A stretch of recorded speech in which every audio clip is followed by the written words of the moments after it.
বিষ্ণুই বলেন অন্যের বিপদ দেখে কেউ যদি পড়ে আলহামদুলিল্লাহিল্লাযী আফানি মিম্মা বতালাকা বিহি ওয়া ফাদ্দালানি আলা কাসীরিন মিম্মান খালাকা তাফদীলা, মানে প্রশংসা সে আল্লাহর যে আল্লাহ তাআলা তোমাকে যেই জিনিস দিয়ে পরীক্ষা করেছে আমাকে ওইটা থেকে বাঁচিয়ে দিয়েছে।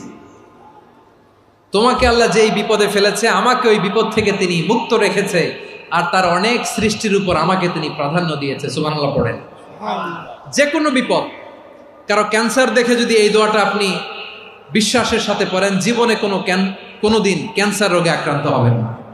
দুর্ঘটনা দেখে যদি পড়েন, ওই দুর্ঘটনা আপনাকে স্পর্শ করবে না। যে কোনো কারো বিপদ দেখে যদি কোনো বিশ্বাসী বান্দা এই দোয়া পড়ে, বিশ্বনবী বলেন লাম ইউসিবহু যালিকাল বালা, ওই বিপদ তাকে আর ধরবে না।